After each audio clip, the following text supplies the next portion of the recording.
fi bukuriha. Ya Allah, berkahilah umatku di pagi harinya.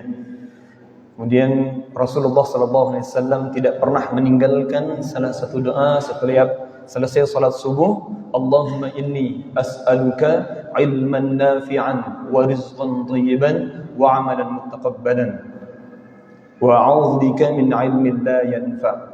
Rabbi ishrah li sadri wa yassir li amri wahlul 'uqdatam min lisani yafqahu qawli.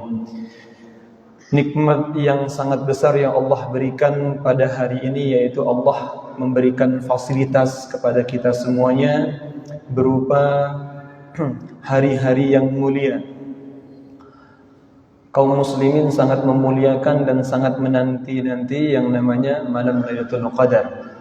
Lailatul Qadar, malam kemuliaan. Al-Qadar itu punya 3 makna.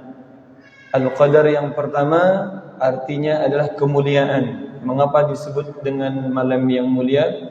Karena malam itu Allah turunkan Al-Quran.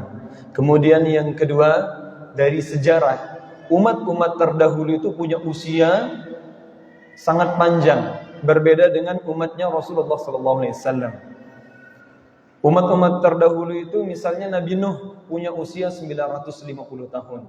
Nabi Ibrahim itu punya usia ratusan tahun. Jadi umat-umat terdahulu punya usia sampai ratusan tahun, sehingga pernah suatu saat sahabat Rasulullah SAW bertanya, "Ya Rasulullah, bagaimana caranya kita mengungguli atau minimal menyamai amal mereka, ibadah mereka, sedangkan usia kita terbatas hanya puluhan tahun saja?" Ya Rasulullah mengatakan, usia umatku hanya sekitar 60 atau sekitar 70 tahun. Bahkan banyak sekali sebelum usia 50 tahun sudah dipanggil oleh Allah. Dan seandainya, kemudian sekiranya nih, kita baru bertobat atau baru berhijrah di usia 20 tahun atau baru di usia 30 tahun, maka sisa waktu itu sangat sedikit dan tidak menjamin sisa usia kita setelah kita bertobat kita tidak melakukan kemaksiatan lagi.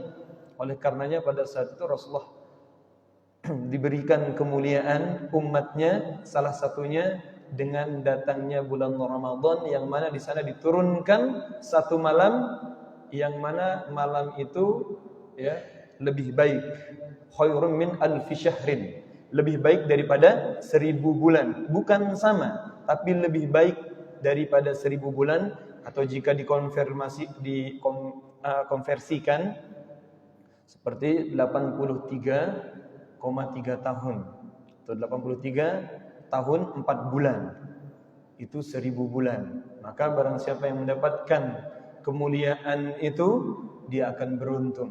Usia kita mungkin baru 25 tahun, ada yang 30, ada yang 40, ada yang 60 tahun, bahkan ada yang 70, mungkin belum ada yang 80 tahun. Akan tapi jika beribadah di malam Lailatul Qadar, bisa menyamai atau bisa lebih banyak atau lebih baik daripada usianya. Maka seharusnya umat muslim itu antusias. Akan tetapi siapakah orang-orang yang mendapatkan malam Lailatul Qadar? Ulama menjelaskan, orang yang akan mendapatkan malam Lailatul Qadar ini nanti ciri-cirinya sama dengan malam itu. Siapa mereka? Salamun hiya hatta matla'il fajr. Ada rasa damai di dalam hati dan jiwanya. Maka orang yang tidak bisa berdamai dengan dirinya, dengan jiwanya, tidak bisa berdamai dengan istrinya, tidak bisa berdamai dengan suaminya, dengan keluarganya, dengan anak-anaknya, dengan rekan kerjanya, dia tidak akan mendapatkan malam Lailatul Qadar karena frekuensinya sudah berbeda. Maka beribadah itu ya, di bulan Ramadan, Allah ingin mengingatkan tentang satu hal. Yang pertama yaitu Allah ingin mengingatkan bahwasanya manusia itu beribadah bukan hanya jasmaninya saja, akan tetapi juga ada ruhaninya. Ketika jasmani bisa sakit, ruhani juga bisa sakit. Kalau seandainya jasmani atau fisik kita ini bisa cedera, ada juga yang bisa menciderai ruhani kita. Maka penyakit ruhani ini adalah penyakit yang sering diabaikan oleh manusia, yang mana tempat damai itu tadi ya, ada dalam ruhani seseorang, ada di dalam jiwa seseorang. bagaimana ia bisa mengejar malam Lailatul Qadar sedangkan dia belum mampu berdamai dengan dirinya. Maka Allah ajarkan kita, Allah diri kita selama bulan Ramadan ini dengan fasilitas siyam. Dari kata sama yasumu siyaman, artinya menahan diri, bukan hanya dari sekedar lapar atau haus saja, akan tetapi dari segala gejolak syahwat yang menjerumuskan atau menjauhkan kita dari Allah. Maka musuh dari ibadah itu ada dua, yaitu nafsu dan setan. Dan yang paling bahaya adalah ketika setan dan nafsu itu berkolaborasi. Kalau hanya setan saja, kita cukup baca a'udzubillahi minasyaitonirrajim dan setan itu dari luar. Maka ketika kita digoda oleh setan, kita baca a'udzubillahi minasyaitonirrajim. Allah akan berikan perlindungan. Kemudian ketika seseorang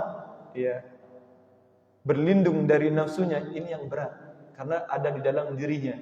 Akan tetapi Allah tidak meminta kita untuk membunuh nafsu itu, tidak untuk disingkirkan, akan tetapi untuk bersahabat dan dikendalikan.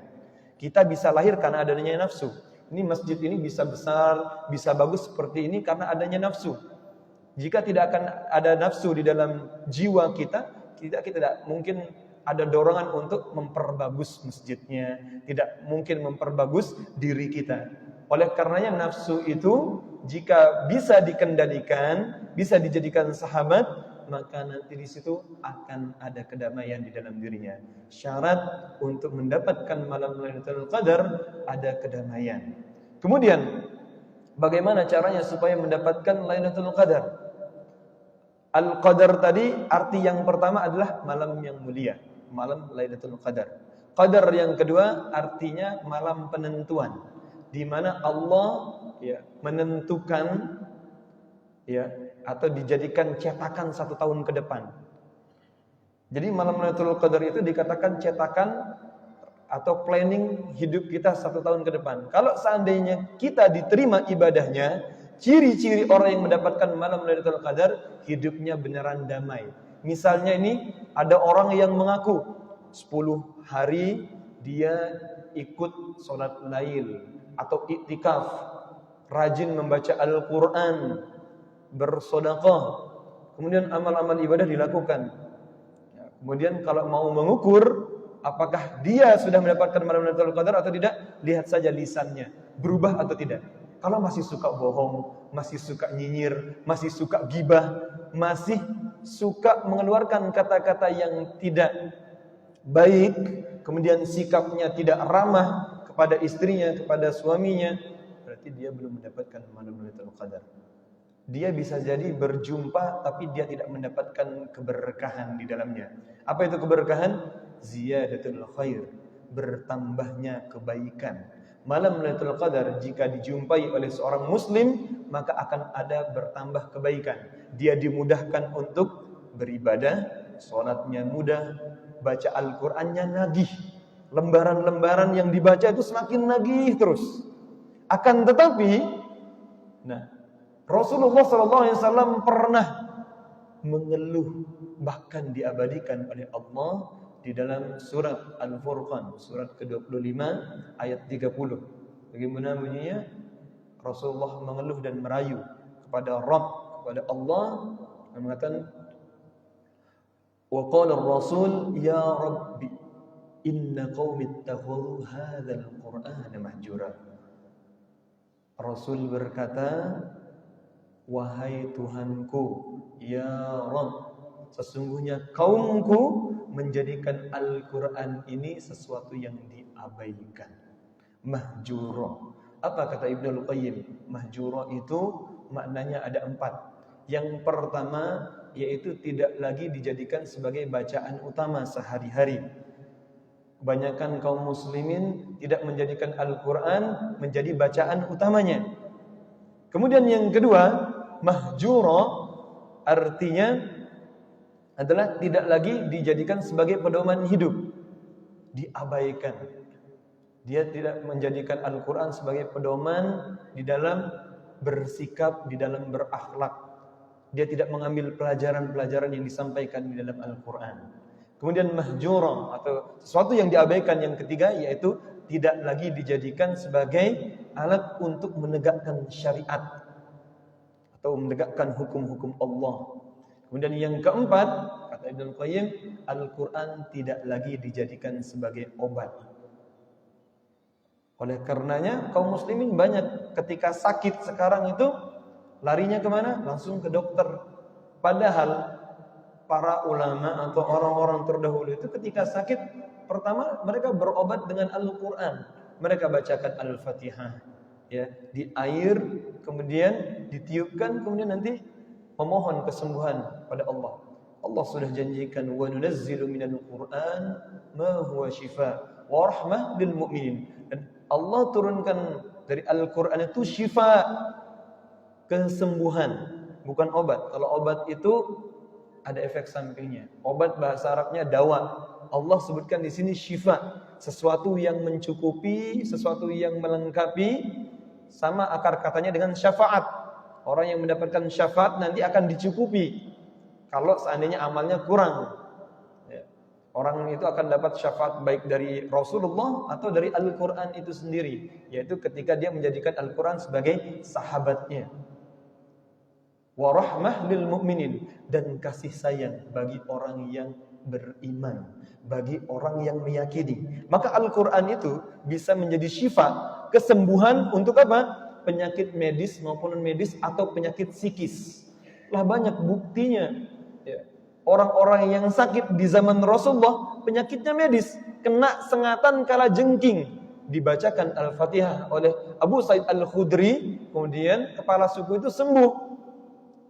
Ada orang-orang yang punya gangguan kenikmatan ibadah, misalnya dibacakan Al-Quran.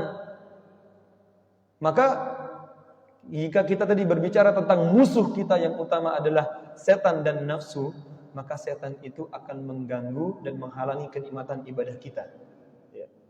Dan dia akan menguatkan karakter nafsu kita yang jelek, nafsu yang buruk. Itu akan dikuatkan oleh setan. Kapan itu? Sebelum Ramadan datang, jauh-jauh hari ya, sebelum Ramadan datang, setan sudah datang untuk menguatkan karakter kemalasan kita, karakter ego kita, karakter yang membuat seseorang itu senantiasa bermalas-malasan dalam beribadah dan menjauhkan diri dari Allah. Maka syahwatnya ditingkatkan. Puasa atau Ramadan itu mendidik bagaimana caranya syahwat itu ditekan. Oleh karenanya siam itu bertentangan dengan dimensi setan. Berpuasa itu bertentangan dengan dimensi nafsu. Orang yang syahwatnya tinggi, birahinya tinggi, kalau ketika dia berpuasa minimal mereda, minimal agak turun. Oleh karenanya jiwanya harus dikuatkan. Bagaimana caranya? Konsumsi Al-Quran. Jadikan jiwa kita ini nutrisi dengan Al-Quran. Maka kalau kita tidak menutrisi dengan Al-Quran, apa yang akan terjadi? Sakit. Awalnya mungkin jiwanya yang sakit. Orang yang sakit jiwanya, dia tidak akan tenang, gampang gelisah, was-was. Coba kita perhatikan. Ketika Allah mengajarkan kita untuk menghilangkan gangguan setan, gangguan sihir, atau orang yang terkena santet, atau orang mungkin pernah pasang susuk.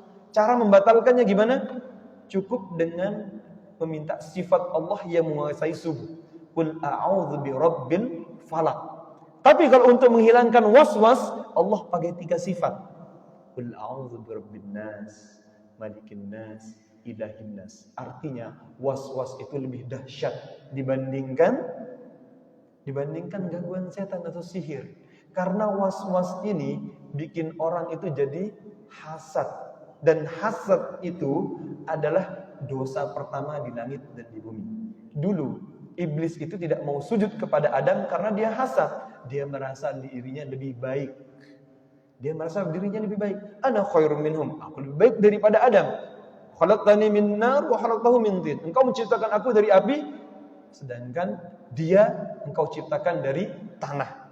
Maka setan itu kalau gagal mengajak orang melakukan dosa, dia akan mengajak orang untuk merasa dirinya baik.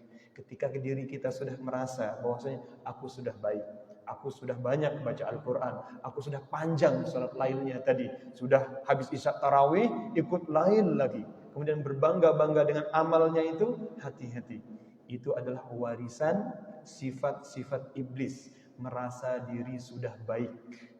Maka ketika orang merasa diri sudah baik, dia akan memandang orang lain itu lebih rendah. Wah, ini kerjaannya tidur aja, nggak pernah ikut kajian, nggak pernah begini dan begini. Dia merasa dirinya lebih baik. Itulah iblis, membuat seseorang itu karakter jiwanya bertentangan dengan apa yang Allah inginkan. Itu yang disebut dengan tafrik. Ketika jiwa kita lebih kuat dan apa yang diinginkan oleh Allah ya selaras dengan apa yang diinginkan oleh diri jiwa kita, maka itu disebut dengan taufik.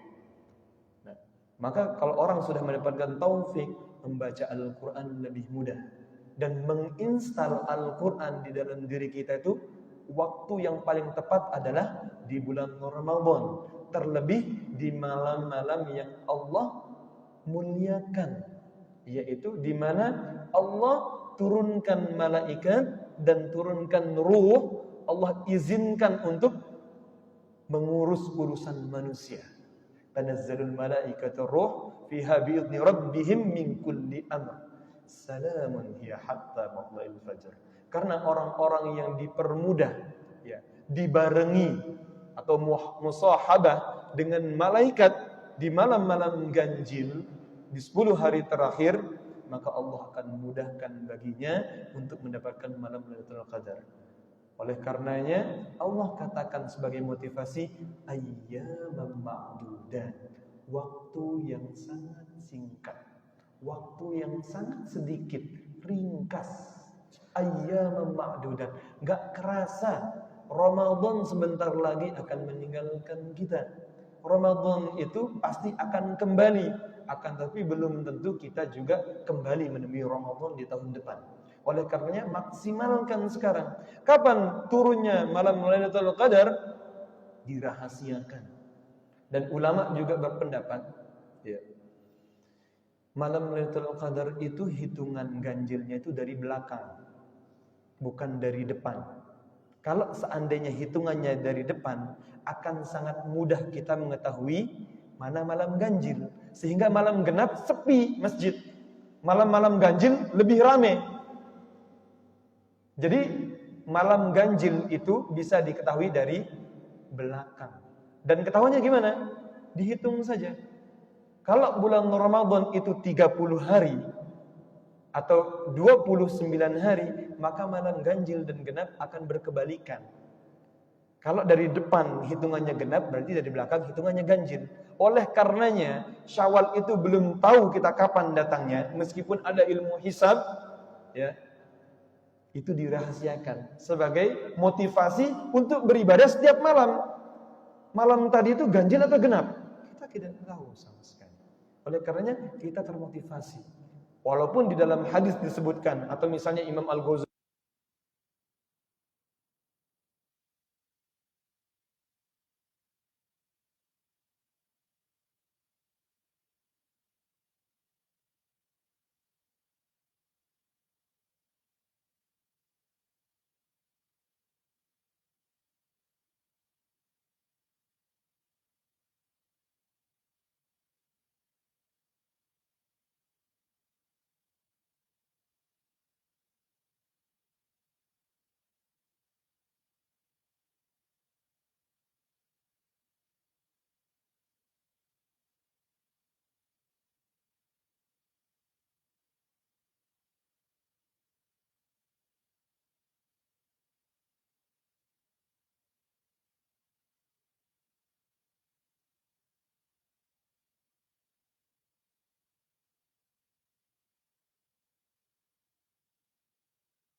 ujian rezeki kepada seseorang melalui kesabaran. Kita tidak akan terlepas dari 4 titik kesabaran.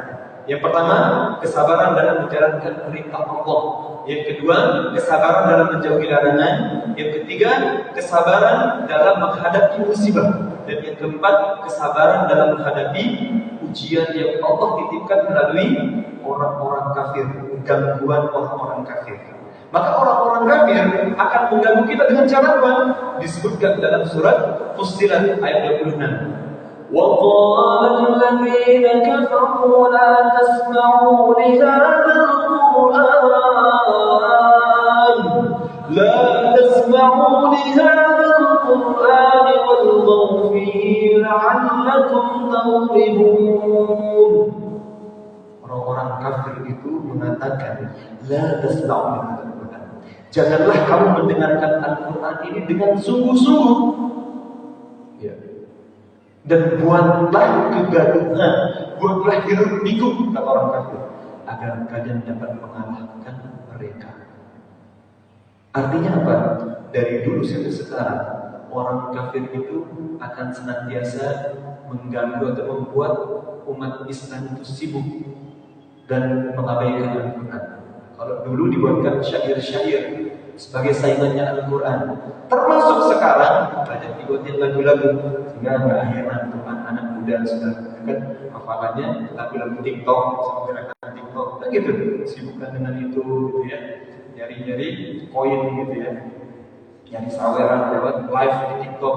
Banyak yang seperti itu. Umat Islam disibukkan dengan hal-hal yang tidak atau kurang bermanfaat. Inilah yang disebutkan bahwasanya Allah menguji kita adalah orang-orang kafir. Dia akan menyibukkan kita dengan banyak hal supaya kita mengabaikan Al-Quran. Oleh karenanya nanti ujiannya atau sesuatu yang berkebalikan dengan mengabaikan Al-Quran, yaitu kita senantiasa istiqomah. Apa ganjarannya kalau kita benar-benar bisa istiqomah? Allah sebutkan dalam surat Fussilat tadi ayat 26 tentang orang-orang kafir. Loncat ke ayat 30, Allah sebutkan innal ladzina qalu rabbuna Allah tsumma istaqamu. Orang-orang yang mengatakan Tuhan itu adalah Allah, kemudian mereka istiqamah, disebutkan tatanazzalu alaihimul malaikah, akan diturunkan kepada mereka malaikat secara bergantian dan memberikan kabar dan mengatakan kepada orang-orang istiqamah. Apa kata malaikat bagi orang yang istiqamah? Jangan takut dan jangan bersedih. Ini yang menghibur itu malaikat yang mulia.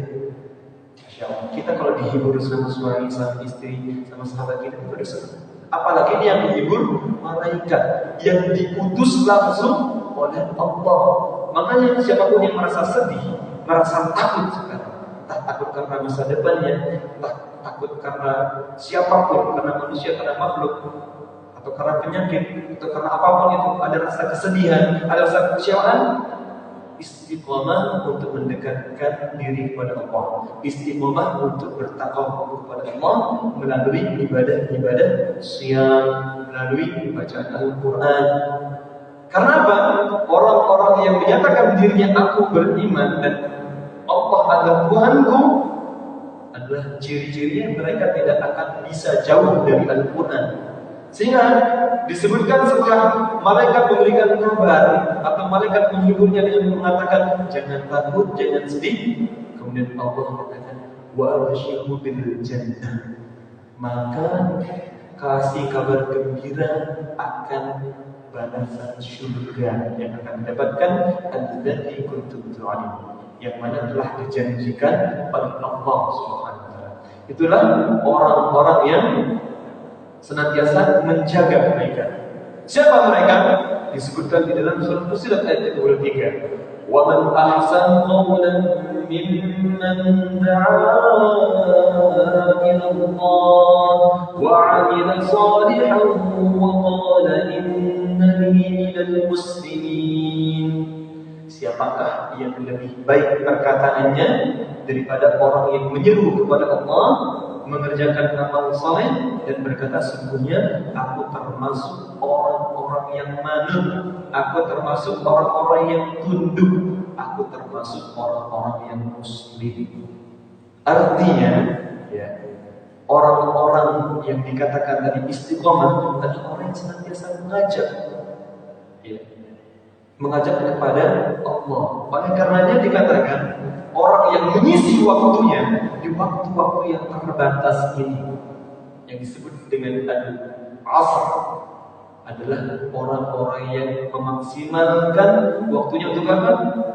Untuk melakukan amal soleh, menguatkan keimanannya, beramal soleh, saling menasihati tentang al-haq, kemudian tentang kesabaran. Itu disebutkan, ya. Manusia dan insan itu akan merugi kalau tidak mendapatkan yang telah Allah janjikan. Maka kalau ada time limitnya, Lailatul Qadar dan Ramadan ini ada time limitnya. Misalnya kalau kita pergi ke mall, diskon lebaran 75%, orang berbondong-bondong datang. Ada yang 80%, 90%. Batas waktunya kapan? Sampai tanggal 10 misalnya, 10 April. Setelah itu kan nggak ada diskon. Kalau kita datang setelah itu kemudian menanyakan diskon, itu namanya orang yang kurang piknik. Ada time limitnya, sudah diumumin. Begitupun dengan yang Allah katakan, ayyamun ma'dudat, bulan Ramadan itu waktunya terbatas. Setiap hari juga Allah panggil kita, hayya 'alas shalah, hayya 'alal falah. Allah ingin memberikan, bagi-bagi rezeki. Kemudian tiba-tiba udah jarang sholat, nanya, kok rezekiku seret ya? Kok hidupku selalu banyak masalah? Sedangkan ketika Allah panggil, ketika diundang sama Allah, dia tidak datang. Ini yang namanya konyol. Sudah diberikan fasilitas waktu selama bulan Ramadan, ada kesempatan terbaik yang jangan sampai kita sia-siakan. Harus antusias. Waktunya terbatas, gak sampai 10 hari lagi. Coba, ini malam berapa sekarang? Malam ke-25 pada ada yang gitu? Gak gitu. Malam ke-24, nanti malam ke-25. Ya. Sudah 25 hari lewat, atau 24 hari sudah lewat. Apa yang telah kita baca dari Al-Quran? Apa ya, hikmah yang sudah kita baca? Berapa lembar Al-Quran yang sudah kita baca? Sebelum Ramadan kan kita target kayaknya aku bisa khatam 2 atau 3 kali. Ternyata sampai hari ini banyak orang-orang yang belum khatam sama sekali membaca Al-Quran. Padahal kesempatan lebih banyak. Ya, kalau seandainya kita baca, ya, 1 lembar sebelum dan sesudah sholat, maka 1 hari 1 juz minimal. Kalau 2 lembar, maka Ramadan selesai kita 2 juz. Kalau 3 lembar sebelum dan sesudah sholat, itu mudah dan gampang. 3 lembar itu gak banyak untuk orang yang benar-benar niat dan mau. Dan memang harus diniatkan. Setan itu bisa saja kita halangi dengan cara Allah dan syaitan disingkirkan. Kalau bisa dibunuh, tapi mereka sudah meminta izin kepada Allah untuk tetap konsisten. Maka sebelum iblis pensiun, maka setan itu akan senantiasa datang. Ya. Kapan pensiunnya? Kiamat nanti. Ya. Kemudian syahwat kita, nafsu kita meredami kan? Ya, semakin tua kita semakin lama syahwatnya luntur. Akan tetapi yang dikatakan nafsu itu tidak turun juga. Nafsu itu tergantung pada jiwanya. Lebih banyak mana ia gunakan atau nutrisi dengan Al-Quran atau tidak. Oleh karenanya Allah juga katakan, ketika kita berinteraksi dengan manusia nantinya, ketika seorang tadi mengajak orang kepada Allah, ketika berdakwah pasti ada yang nyinyir, pasti ada orang yang gibahin kita, ada orang yang tidak suka dengan kebaikan kita. Maka Allah sebutkan, wala tastawil hasanatu was sayyi'ah. Tidak sama antara kebaikan itu dengan keburukan. Idfa' billati hiya ahsan. Balaslah semua keburukan itu dengan segala sesuatu yang lebih baik. dengan kebaikan. Artinya apa? Orang yang jahat sama kita itu nggak bisa kita hindari. Setiap orang yang hidup ada aja orang yang tidak suka dengan kita. Sebaik apapun kita, ya, stylenya, sikap kita, akhlak kita, pasti ada yang nggak suka, pasti ada yang hasad, pasti ada peluang manusia itu mencari-cari kesalahan kita. Apa kata Allah? Idfa' billati hiya ahsan. Balaslah segala bentuk keburukan itu dengan kebaikan. Fa idzal ladzi bainaka wa bainahu 'adawatun ka'annahu waliyyun hamim. Sehingga nanti ya, orang yang berselisih di antara manusia itu ketika kita membalasnya atau meredamnya dengan kebaikan akan seperti seorang sahabat atau permusuhannya itu hilang dan menjadi teman yang sangat setia. Itulah yang dilakukan oleh Rasulullah SAW. Ya. Kemudian di ayat yang berikutnya ketika kita tadabburi ayat yang ke-35 Allah sebutkan wa ma yulqaha illal ladzina sabaru wa ma yulqaha illa dzu hazzin 'azim. Sifat-sifat yang baik tadi, orang yang akan mendapatkan malam Lailatul Qadar, orang yang berdamai dengan dirinya, jiwanya, ciri-cirinya apa? Bersabar. Maka inilah ciri-ciri orang yang mendapatkan kebaikan. Kemudian di surah Fussilat ayat selanjutnya Allah katakan dan tegaskan wa imma yanzaghannaka minasyaitan nasda'un fasta'id billah innahu huwas sami'un 'alim. Apabila setan datang kepadamu dan menjerumuskanmu ya dengan suatu gangguan, maka mohonlah perlindungan kepada Allah dan innahu huwas sami'un. Allah pasti akan mendengarkan dan Allah tahu niat baik kita. Oleh karenanya, siapa yang mendapatkan Lailatul Qadar yaitu orang yang disebutkan oleh Nabi Ibrahim dalam surat Asy-Syu'ara ayat 88 ayat 89. Yauma la yanfa'u malun wa la banun illa man atallaha biqalbin salim. Yaitu di mana di sana dikatakan wala tuhzini yauma yub'atsun. Ya Allah, janganlah engkau nanti hinakan aku, membuat aku malu di hari penghisapan nanti, di hari kebangkitan, yaitu hari di mana tidak bermanfaat, tidak berguna harta dan anak-anak yang selama ini kita kumpulkan. Capek-capeknya kita kumpulin, nabung buat beli kendaraan, nabung buat beli rumah, kita investasi, beli emas, semuanya nggak akan bermanfaat hari itu. Kemudian kita sekolahkan anak kita di TK, SD, SMP, SMA terbaik, di perguruan tinggi yang terbaik, ternyata sama juga tidak bermanfaat. Semuanya pada hari itu. Kemudian dikatakan illa man atallaha biqalbin salim, kecuali yang datang kepada Allah dengan hati yang selamat. Maka orang yang gagal dari hati yang selamat, ciri-cirinya apa? Dalam surat Al-A'raf ayat 179 Allah sebutkan وَلَقَدْ ذَرَأْنَا لِجَهَنَّمَ كَثِيرًا مِنَ الْجِنِّ وَالْإِنسِ. Dan kami penuhi neraka Jahannam itu dari kebanyakan jin dan manusia. Siapa mereka? Lahum qulubun la yafqahuna biha. Mereka punya hati, tapi hatinya tidak digunakan untuk melihat kebesaran Allah.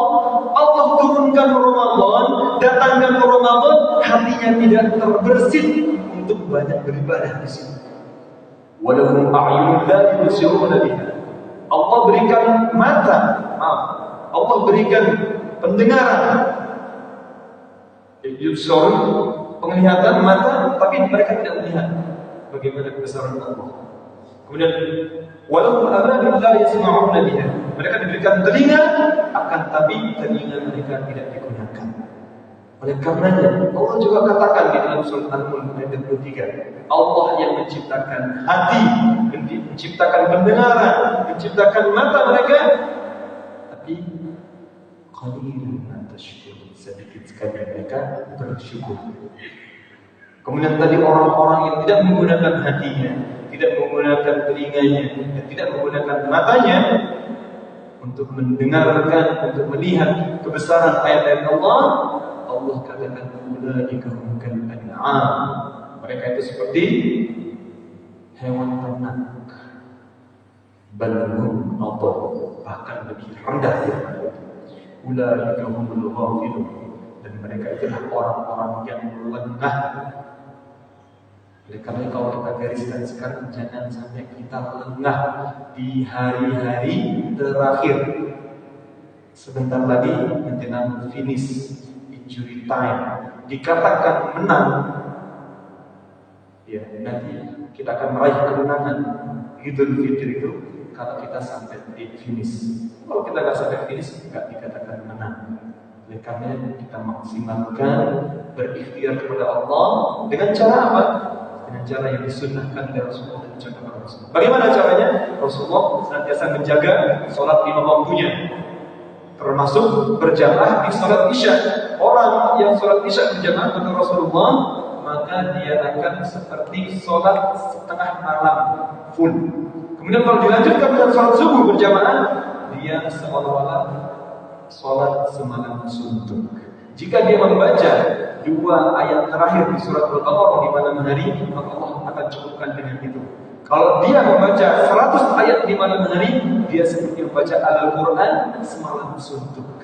Dan memperbanyak istighfar, memperbanyak doa, Allahumma innaka afuun tuhibbul afwa fa'fu anni. Wallahu a'lam bishawab. Subhanakallahumma wa bihamdika asyhadu an la ilaha illa anta astaghfiruka wa atubu ilaik. Wa a'fu minkum. Assalamualaikum warahmatullahi wabarakatuh.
Ya, Pak.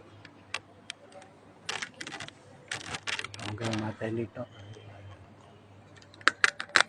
Mungkin mengakhiri video. Akhir video. Nggih. Peterson.